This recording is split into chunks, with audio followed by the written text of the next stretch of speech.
Hello मेरे प्यारे बच्चों, आज हम लोग द मिस्टर सलमान खान महात्मा गांधी के बारे में सीखने वाले हैं और इनसे जुड़ी सभी आंदोलन को पढ़ने वाले हैं, बारीकी से समझने वाले हैं। खास तौर पर आज हम लोग क्लास 12 को कवर करेंगे। क्लास 12 में महात्मा गांधी का जो वेटेज हम देखे हैं, बहुत सवाल आता है इससे, तो चलो बारीकी से समझने का प्रयास करें। महात्मा गांधी के जीवन से जुड़ी सभी पहलू को समझने का प्रयास करें। तो श्री गणेश,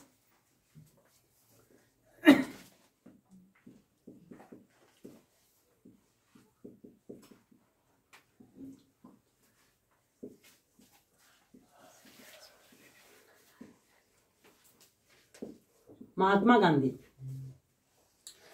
गांधी का जन्म, इनके बैकग्राउंड को समझने का प्रयास करें, फिर आगे हम क्लास को बढ़ाते रहेंगे और अंततः हम लोग 1947 तक या तो 30 जनवरी 1948 1948 तक बाबूरी जाएंगे। महात्मा गांधी के डेट तक हम लोग पहुंचने का प्रयास करेंगे आज क्लास में।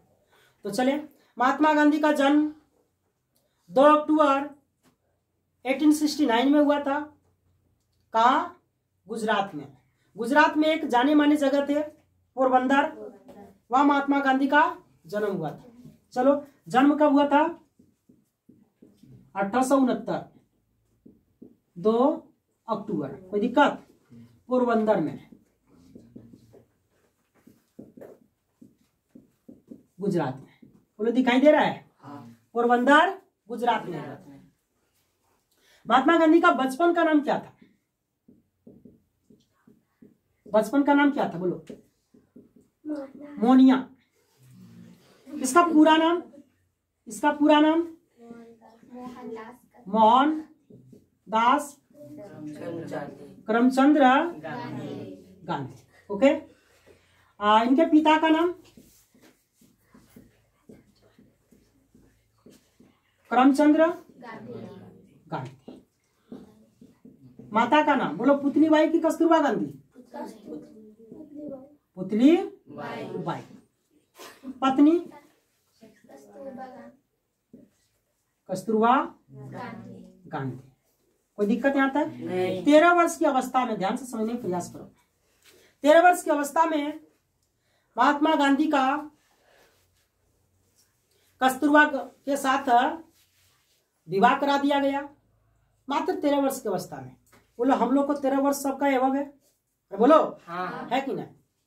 तो महात्मा गांधी कम उम्र में शादी किए। ऐसा कह सकते हैं कि सक्सेस नहीं हुए अपने जीवन में, ऐसा कहना गलत बात है। चलो आगे बढ़े।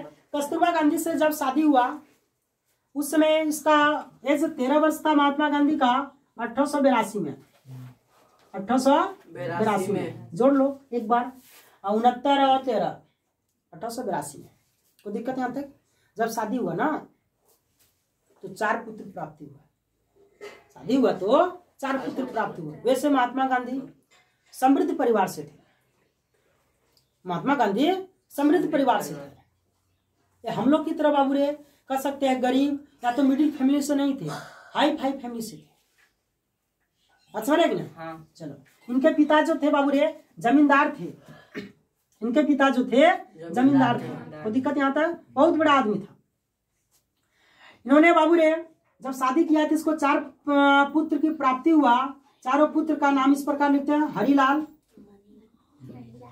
मणिलाल, देवदास, रामदास। एक 5वां पुत्र के नाम से बाबू जाना जाता है जमुना लाल बजाज। जमुना लाल बजाज 5वां पुत्र, यानी कि पोष बेटा के नाम से बाबू रे जाना जाता है। कोई दिक्कत यहाँ तक? नहीं। तो 4 पुत्र इस प्रकार: हरिलाल, मणिलाल, देवदास, रामदास। दुगो बाबू रे इधर हरिलाल मणिलाल और दुगो उधर रामदास देवदास। बोलो, समझ में आ रहा है ना? ध्यान से समझो। चलो, जमुनालाल बजाज जो थे 5वां पुत्र थे। इसमें जमुनालाल बजाज जो थे 5वां पुत्र थे। कोई दिक्कत नहीं? ज्यादा हक लो, पूरा गर्म है पूरा इसमें पूरा हक लो, काहे कि बाबू रे ठंडाना जरूरी है ना। समझ रहे हम इसमें। चलो तो जमनालाल जो बजाज थे बाबू रे 5वां पुत्र थे। आगे जब इन्होंने पढ़ाई करने के लिए बाबू रे लंदन गए, कहाँ गए? लंदन गए। इसमें बैरिस्ट्री पढ़ाई करने के लिए, लॉ की पढ़ाई करने के लिए बाबू रे। सोचो उस जमाना की बात को याद करो, 100 वर्ष पहले हमारे दादा परदादा। आज बाबू रे हम लोग अच्छा स्कूल में पढ़ने का औकात नहीं है। तो सोचो 100 वर्ष बाबू रे पहले बात देखो हम लोग का स्थिति होगा, बात देखो। और उस समय लंदन में पढ़ने का क्षमता था महात्मा गांधी को। तो क्या गरीब थे वो? गरीब नहीं थे। बात समझ रहा है मेरा? हाँ। चलो आगे का कहानी बाबू रे लेते हैं। जब वहां से पढ़ के बाबू रे वापस आए, इसमें 1991 में जब वापस आए तो एक केस के सिलसिले में, वो जो पढ़ के आए थे बैरिस्ट्री, उसको वकालत करना जरूरी था। एक केस के सिलसिले में दादा अब्दुल्ला के पास साउथ अफ्रीका गए, दक्षिण अफ्रीका गए। दादा अब्दुल्ला दादा अब्दुल्ला के पास, इसमें दादा अब्दुल्ला के पास गए बाबू, इसमें। और जब साउथ अफ्रीका गए, दक्षिण अफ्रीका गए, एक केस के सिलसिले में। किसके सिलसिले में? केस के सिलसिले में। ये व्यापारी थे, क्या थे? व्यापारी। ये जो व्यापारी थे, इसमें या जो व्यापारी थे, तो केस के सिलसिले में गए थे बाबू रे। तो उन्होंने देखा कि महात्मा गांधी को एक ट्रेन से बाबू रे जबरदस्ती उतार दिया गया दक्षिण अफ्रीका के लोगों ने, क्योंकि वहां काले और गोरे में बाबू रे बहुत सारा बाबू रे ट्रोल चल रहा था। तो महात्मा गांधी ने एक आंदोलन का आगाज किया जिसका नाम था फिनिक्स फोरम। ये था फिनिक्स फोरम।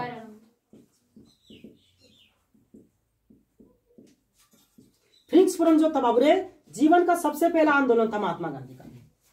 जीवन का सबसे पहला आंदोलन महात्मा गांधी का फिनिक्स फोरम था।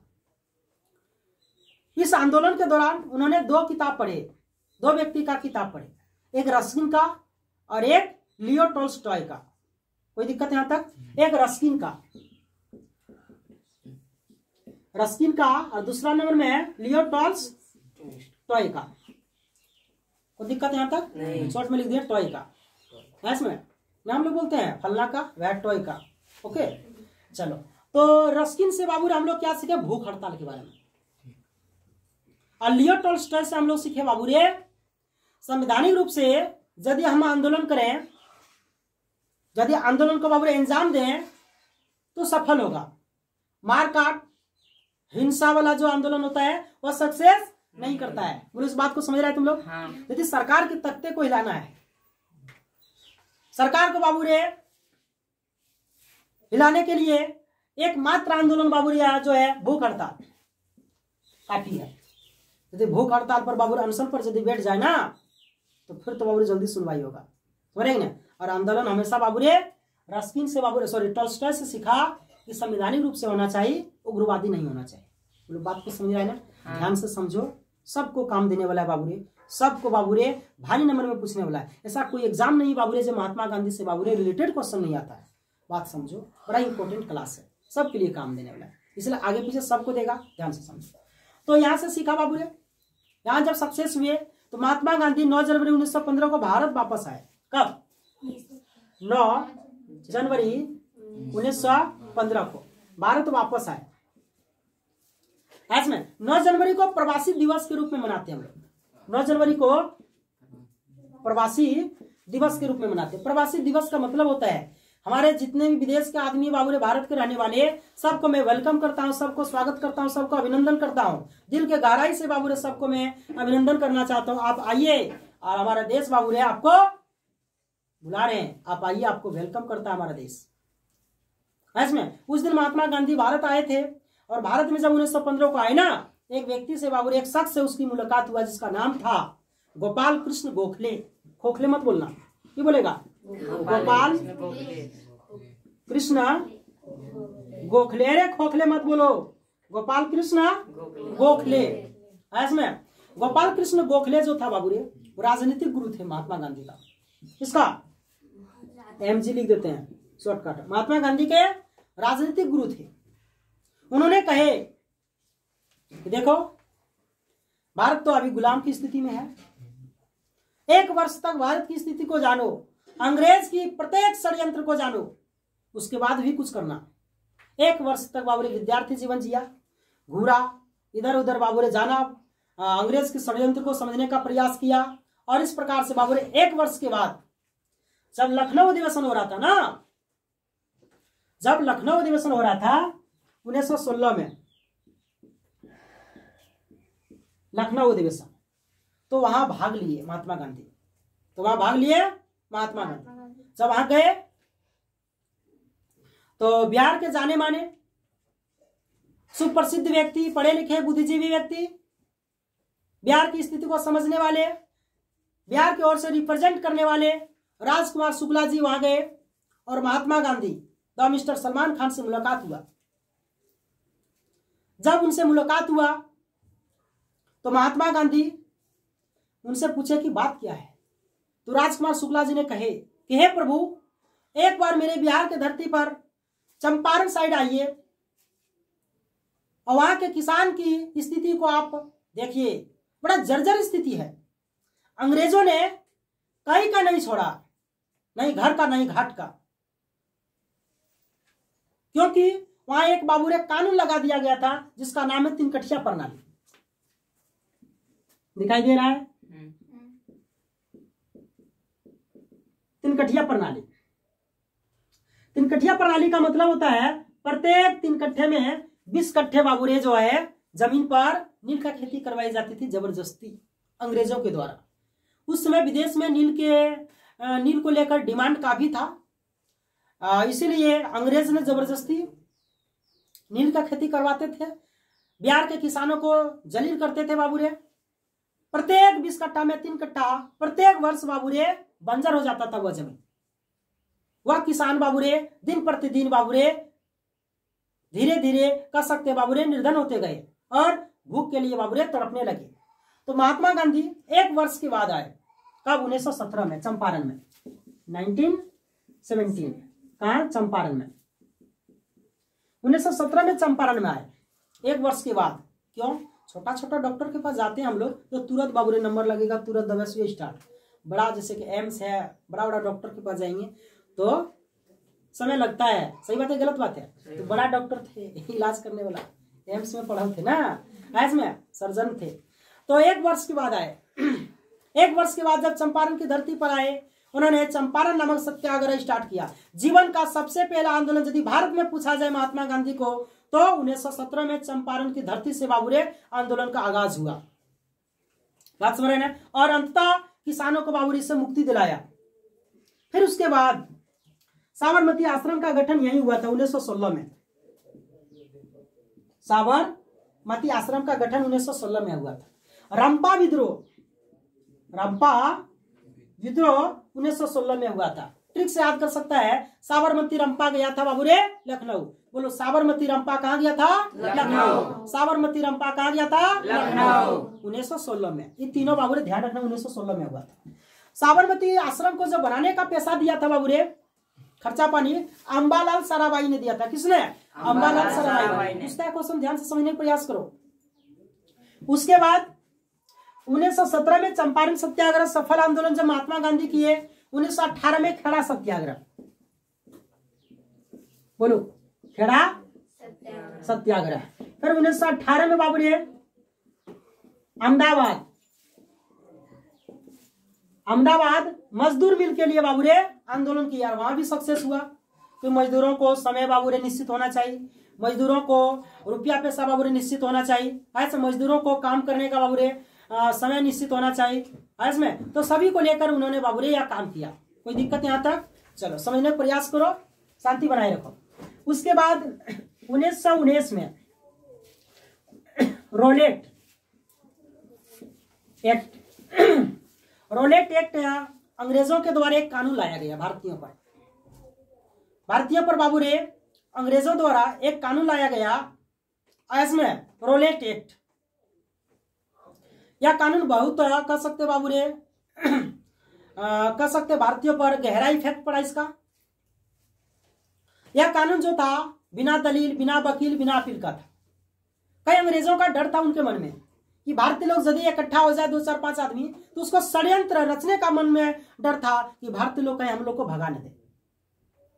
इसीलिए यह कानून लाया कि बाबू रे 2 4 व्यक्ति यदि रहे उसको बाबू रे बाहर कर दिया जाए, और सॉरी अंदर कर दिया जाए जेल में, इसमें। और इस प्रकार से बाबू रे यह कानून लाया। लेकिन महात्मा गांधी को इससे दुखी हुआ, महात्मा गांधी को इससे दुखी हुआ, इसमें महात्मा गांधी को इससे इसलिए दुखी हुआ ताकि बाबू रे हम भारतीयों को बाबू रे एक तो गुलाम करके रखा है, एक तो कानून पर कानून बाबू रे भारतीयों को बाबू रे एकदम जो है कह सकते बाबू रे स्थिति बदतर से बदतर होते जा रहा बाबू रे। तो थोड़ा मन में दुख हुआ। उन्होंने एक बाबू रे सभा का आयोजन किया गया 1990 में 13 अप्रैल 1919 को।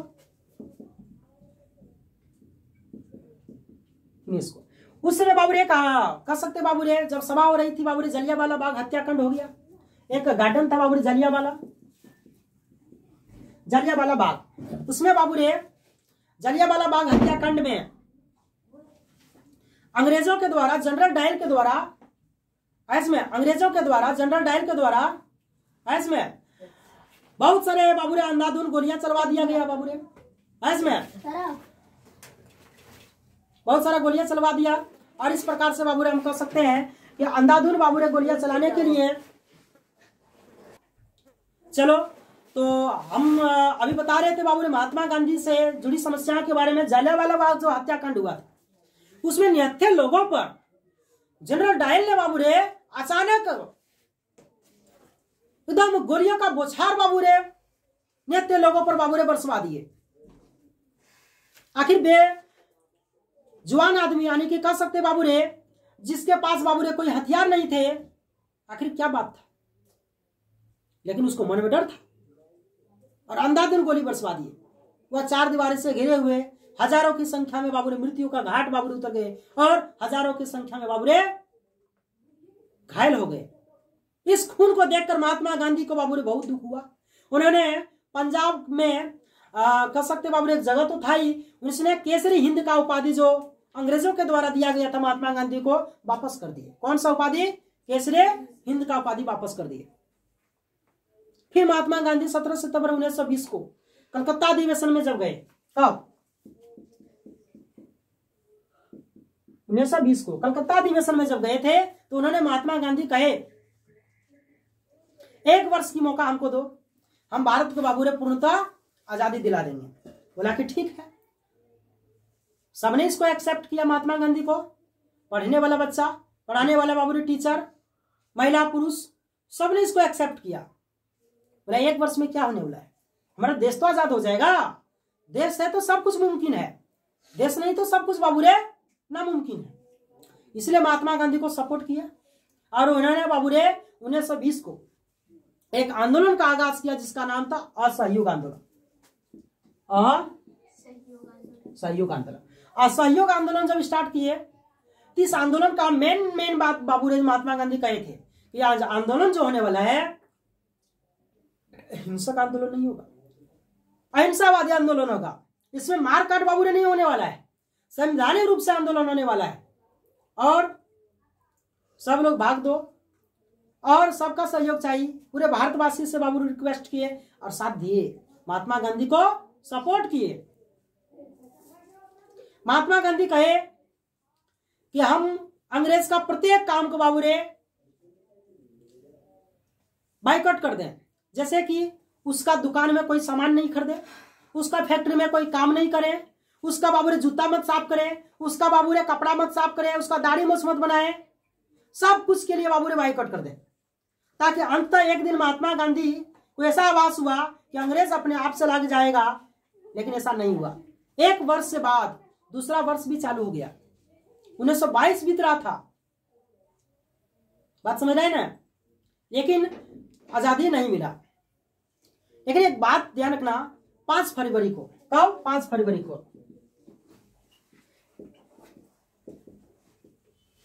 बोलो दिखाई दे रहा है? दिखाई दे रहा है? चलो, एक 5 फरवरी को बाबू रे घटना घटित होता है उत्तर प्रदेश में देवरिया जिला के आसपास। महात्मा गांधी उस समय गुजरात में थे। महात्मा गांधी कहे थे यह आंदोलन बाबू रे संवैधानिक रूप से तथा मारकाट नहीं होगा, हिंसक नहीं होगा, अहिंसा के बल पर बाबू रे चलने वाला था। लेकिन ऐसा नहीं हुआ। महात्मा गांधी 2 वर्ष बाबू रे बीतने को था, ऐसा नहीं हुआ। ये चोरा चोरी कांड हुआ। चोरा चोरी कांड जो हुआ 5 फरवरी 1922 को, 5 फरवरी 1922 को चोरा चोरी कांड हुआ। इस कांड में बहुत सारे पुलिसकर्मी थे और बहुत सारे बाबू रे भीड़ भी थे। पुलिसकर्मी ने हैंडल करने का प्रयास किया, लेकिन यह भीड़ को हैंडल नहीं कर पाए। भीड़ ने उल्टे बाबू रे पुलिस को बाबू रे लॉकअप में बंद करके, जेल में बंद करके 5 फरवरी 1922 को बाबू रे 22 को पुलिसकर्मी को जिंदा जला दिया। जिस प्रकार हम लोग बचपन में मछली नहीं मारते हैं और मछली को जलाते हैं, उसका पूंछ सब जल जाता है, उसी प्रकार से बाबू रे अगर सब कुछ जल गया। सिर्फ मोटा मोटा बाबू रे हड्डी वगैरह रहा, नाक मुंह कान वगैरह बाबू रे छोटा छोटा पार्ट सब जल गया। बात समझ आएगी ना? एकदम 22 में 22 को जिंदा झुलस दिया गया। इसमें इस कांड को सुन के बाबू रे, हिंसक बाबू रे अपराध को सुन के महात्मा गांधी को मन में दुखी हुआ और उसको मौका मिल गया कि हम अब इस आंदोलन को वापस कर लें। अब वापस ले भी लिया, वापस ले भी लिया। और वापस लिया तो सबको मन में दुखी हुआ कि भारतवासी को सबको मन में दुखी इसलिए हुआ ताकि हम मेहनत किए हैं, 1 वर्ष से बाद दूसरा वर्ष भी चालू हो गया, आजादी नहीं मिला, लेकिन ये जो कांड हुआ चोरा चोरी कांड उत्तर प्रदेश में हुआ, तो उत्तर प्रदेश को इसको सजा मिलना चाहिए। वहां कानून में बाबू रे बदलाव करना चाहिए कि चलो यहाँ बाबू रे हिंसा हुआ तो यहाँ स्थगित कर दें हम। पूरे देश को बाबू रे भुगतना पड़ा। इससे महात्मा गांधी से बाबू रे पूरे देशवासी नाराज हुए। महात्मा गांधी को बाबू रे ऊंच नीच बोलने लगे। तब जाके बाबू रे मौका मिला किसको? अंग्रेज को, और महात्मा गांधी को जेल में डाल दिया। महात्मा गांधी होशियार आदमी थे, होशियार व्यक्ति थे, पढ़े लिखे, बैरिस्ट्री करल था, बुड़बक थोड़ी था।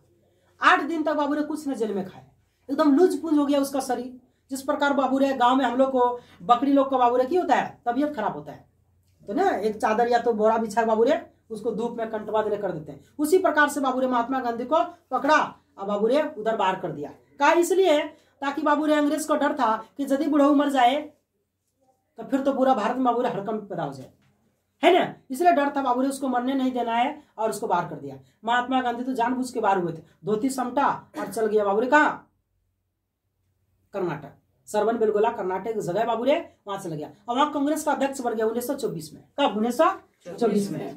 कहा? 1924 में। बोलो, यहाँ दिखाई दे रहा? बोलो, कोई दिक्कत नहीं है। 1924 में अध्यक्ष बन गया। किसका? कांग्रेस का अध्यक्ष बन गए। बोलो, बात समझ में आ रहा है कि नहीं? उसके बाद 4-5 तक तो बाबू रे उसने कुछ ने आंदोलन चालू किया। एकदम उस समय एक बीमारी था, प्लेग नामक बीमारी, जो चूहों से फैलता था बाबू रे। भयानक बीमारी था, कोरोना वायरस से और 10 गुना बेसी था भयानक। लेकिन इस आंदोलन में बीमारी में बाबू रे उन्होंने डट के सामना किया और प्रत्येक को बाबू रे उन्होंने सहयोग किया, प्रत्येक को बाबू रे सहयोग किया। इसमें सहयोग इस प्रकार किया, उसको बाबू रे कह सकते बाबू रे जितना भी घाव वगैरह होता था बाबू रे उसमें बाबू रे इन्वॉल्व हुआ और उसको बाबू रे अपने हाथों से बाबू रे साफ सुथरा किया। 1928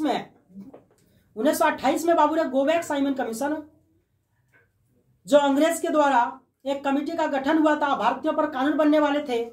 उस कानून में भारतीय लोग नहीं थे, सिर्फ तो सिर्फ बाबू अंग्रेज थे। इसको बाबू ने विरोध किया। लाला लाजपत राय लोगों ने सब मिलकर, भगत सिंह, सुखदेव, राजगुरु सब थे उस समय, महात्मा गांधी भी थे।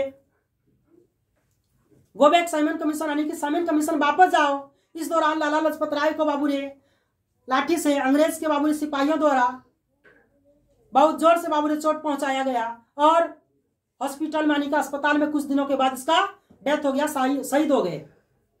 इस प्रकार से बाबू ने और आघात पहुंचे क्रांतिकारियों पर। उस समय भारत का गवर्नर लॉर्ड जो था बाबू इरविन था। इरविन से बात की महात्मा गांधी कि देखो हमारा आपसे कोई दुश्मनी नहीं है, आपका हमारे देश पर राज चलता है, ठीक बात है, कोई दिक्कत नहीं, आप राज करिए, लेकिन भारतीयों पर बाबू मानवता के नाम पर कुछ कुछ तो बाबू रहम करिए, कुछ कुछ बात को बाबू कुछ कुछ नियम कानून में बदलाव करिए। बोला कि नहीं, कुछ नहीं होने वाला। इरविन बोला एकदम सीधा सीधा बाबू उसको बाबू नकार दिया गया। 1930 में फिर से एक आंदोलन स्टार्ट कर दिया महात्मा गांधी ने, सविनय अवज्ञा आंदोलन। कौन आंदोलन? 1930 में, ये 34 तक चला। सविनय अवज्ञा आंदोलन जब स्टार्ट किए तो उसमें भी बाबू भारतवासियों को कहा गया कि अंग्रेज का कोई भी बाबू प्रोडक्ट मत खरीदो और जो भी खरीदल बाबू बाइकआउट कर दो, उसको जला दो। यानी कि बहिष्कार करो अंग्रेज को, ताकि अपने आप यहाँ से बाबू रे चले जाए। लेकिन बाबू रे तू तो आदमी को समझा रहा है, वो तो दाढ़ी मूछ थोड़ी न बनाने के लिए आए थे, कपड़ा थोड़े बाबू रे सिलाने के लिए आए थे, थोड़े बाबू रे यहाँ बाबू रे फुटानी मारने के लिए, यहाँ तो बाबू रे गन्ना लेने के लिए आए थे, यहाँ तो कोयला लेने के लिए आए थे, यहाँ तो खनिज वगैरह लेने के लिए आए थे। बात तो सही बात है ना, उसको तो मिल रहा था बाबू, इसको कोई डिस्टर्बेंस नहीं हो रहा था, इसीलिए उसको कोई प्रभाव नहीं पड़ा अंग्रेज को और डटे रहे। लेकिन इंग्लैंड में यानी कि कह सकते लंदन में एक गोलमेज सम्मेलन होने जा रहा था बाबू रे 1930 को, फर्स्ट गोलमेज सम्मेलन 1930 को होने जा रहा था। इरविन बोले महात्मा गांधी को कि बुढ़ऊ जाइए, आपका बुलावा आया है। बोला कि हम नहीं जाने वाला है, जब हम आपको बोले तो हमारा बात बाबू रे आपको अच्छा नहीं लगा, आप बोलिए अगर हम चले जाएंगे, इतना बुड़बक हम समझ रहे हैं, उतना बुड़बक लग रहे हैं, नहीं जाने वाले हैं, और नहीं गया। उसके बाद 1931 में, कब 1931 में दूसरा गोलमेज सम्मेलन स्टार्ट हुआ, वहां गए, उस समय महात्मा गांधी गए। लेकिन इसका मेन कारण था बाबू रे आंदोलन छोड़ के गए वहां, और जाना ही था बाबू रे तब पहले जाते 1930 में, 1931 में गए। उस समय इसलिए बाबू रे हम बोल रहे हैं ताकि भगत सिंह, सुखदेव, राजगुरु को बाबू रे फांसी दिया गया। महात्मा गांधी चाहते तो बहुत बड़ा बैरिस्ट्री पढ़ाई पढ़ के बाबू रे वकील थे, चाहते तो बचा सकते थे, लेकिन बचाने का प्रयास नहीं किया, आधा मन से प्रयास किया। यदि महात्मा गांधी 1931 में द्वितीय गोलमेज सम्मेलन में यदि बाबू रे भाग नहीं लेते और बचाने का प्रयास करते तो आज महात्मा गांधी बाबू रे भगत सिंह, सुखदेव, राजगुरु को बचा लेते। इतिहास तो गवाह देगा, संपूर्ण ढंग से बाबू रे इसको प्रयास नहीं किया। अगला कंडीशन, जब पुणे पैक्ट हुआ, इरविन समझौता भी हुआ 1932 में, पुणे पैक्ट भी हुआ 1932 में, और तृतीय गोलमेज सम्मेलन में 1932 में हुआ। और महात्मा गांधी और उसका नाम अम्बेडकर जी, उन दोनों के बीच में बाबू रे जब बर्ताव हुआ था तो अम्बेडकर बोले कि हम अलग राष्ट्र को बाबू रे मांग करेंगे। महात्मा गांधी समझाए, एक तो पाकिस्तान बाबू रे मांग कर रहा उधर, एक तो बाबू रे इधर, और तू बाबू रे बांट देगा तो भारत छोटा सा बचेगा, इसलिए मांग नहीं करो, उसके लिए बाबू रे एक आरक्षण का बाबू रे व्यवस्था कर लो, ताकि हमारा भारत खंडित होने से बाबू रे बच जाएगा। इस प्रकार से महात्मा गांधी भी भारत के लिए बाबू रे बहुत कुछ किए, बचाए, ऐसा बात नहीं कि नहीं किए उन्होंने बाबू रे। फिर 1942 में एक मौका मिला महात्मा गांधी को, 1 सितंबर 1939 को, बाहर रहो, 1 सितंबर 1939 को जब द्वितीय विश्व युद्ध हो रहा था बाबू रे, तो महात्मा गांधी को मौका मिला कि इंग्लैंड का जितना भी व्यक्ति थे, इंग्लैंड का जितना भी ध्यान था बाबू रे, पुलिसकर्मी वगैरह सब उसका बाबू रे, हथियार वगैरह सब उसका ताकत द्वितीय विश्व युद्ध की ओर बाबू रे अग्रसर था, झुका हुआ था। महात्मा गांधी को मौका मिला कि मेरे देशवासियों, मेरे सहपाठियों, मेरे प्यारे बच्चों, आप देश के लिए जागिए। एक यही बाबू रे सुनहरा मौका है, मुहूर्त निकल जाएगा तो बाद में पछताएगा। बात समझ रहे हैं का है कि मौका मिला है, चौका मार लो। जब देखा महात्मा गांधी को बाबू रे कि फिर से आजाद बाबू रे एक नया आगाज करने वाला है, एक नया बाबू रे अंजाम देने वाला है, महात्मा गांधी को जेल में डाल दिया। महात्मा गांधी बोले अब तो बाबू रे हम जेल में मर जाएंगे, इसीलिए डू एंड डाइज का जेल से ही नारा दिया, करो या तो मरो।